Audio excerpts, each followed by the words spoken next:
Hi everybody, I am meteorologist Amy Metz, breaking down the severe weather in the United States right now, and I'll get a little deeper into a global overview after that with what's to come. But the major stories are going on in the United States right now. So south of Kansas City is what we're looking at here, and in the red, this is a tornado warning. So there's already been radar indicated rotation.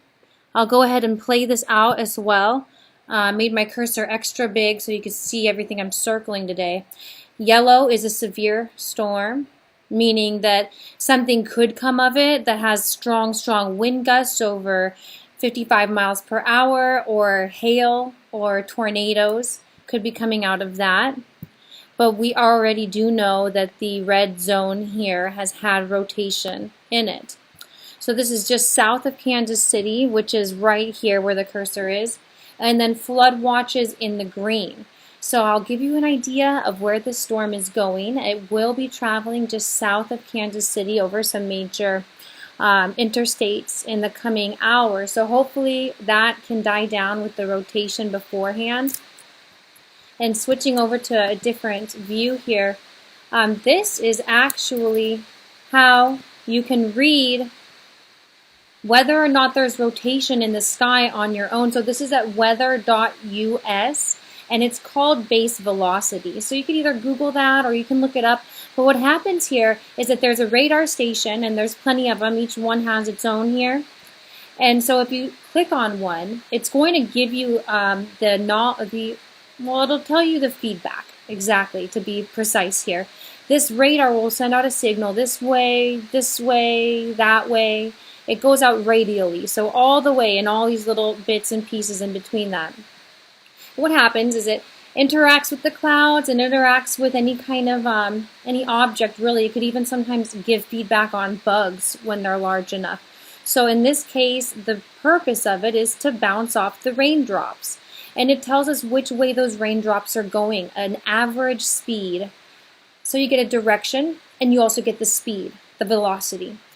So when we have something moving away from the target, it's in red. When something's moving toward the target, it's in green. And there's a lot of apps on your phone. My favorite here is Weather Labs. If you have an iPhone, it's incredible. It will show you not only this view where you're looking overhead like a bird, but it shows you the up and down view so you can see just how tall it is, because the height of these storms has a lot to do with whether or not they will be tornadic or have hail. So these are some higher storms, and with these greens right next to reds, that would indicate that you have some wind moving close to it toward the station in green, some moving away, and that is a rotation most of the time. There can be a little bit of tricky things, like here you see a line of green next to the red, and that indicates more so a gust front, that the air wants to push in toward the lower pressure of the rainfall, where rain is a little bit colder normally, and so that makes a localized pressure difference, and that can bring gust fronts and pull in stuff in different directions. But when they're circular like this, it's more indicative of a rotation. So these are moving northeast, but a little bit more east than north. So I believe this will go a little bit south of Kansas City, crossing some major interstates in the next hour if it remains on the ground. So some little bit easier products to look at. I'm in Hawaii, by the way, so this reset from where I had said it earlier. But I enjoy windy because it also shows you the lightning. And we have another storm in Alabama that is one to watch in Birmingham, that could definitely, I think, become tornadic, and that region will be seeing an increased threat for tornadoes in the coming days, Tuesday and especially on Wednesday. This entire region here needs to be on high alert for tornadoes Wednesday.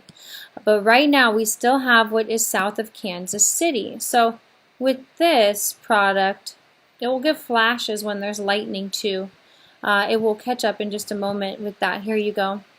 So you can see that this is the storm here. And one way on radar that I like to do to read, I call it reading radar, but to tell if it's going to be tornadic, is these higher decibels. So down in the bottom right of the screen, I may be covering it with the picture of myself, but the purples and white are the very, very tallest, the very coldest, usually meaning taller. But these pinks and reds, they're also much taller than these yellows. So normally you're not going to see severe weather in the yellow and the green. It can happen, especially at lower latitudes, but most of the time, the very severe stuff, the tornadoes and hail, will happen in these higher decibel regions with the pinks and the very bright colors.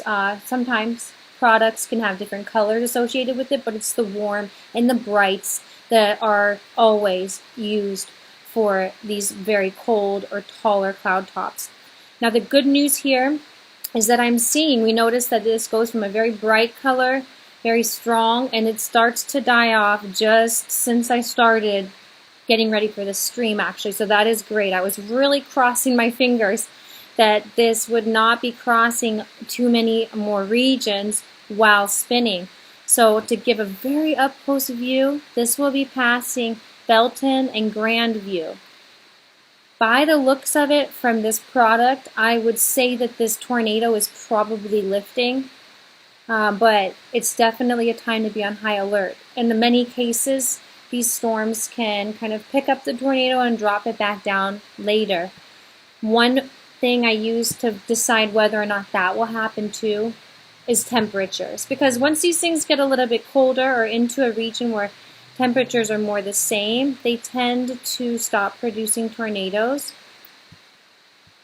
So here everything is pretty much the same temperature actually, but I would say based on what the radar, what I just saw, probably is going to be lifting before it actually gets to the more populated region.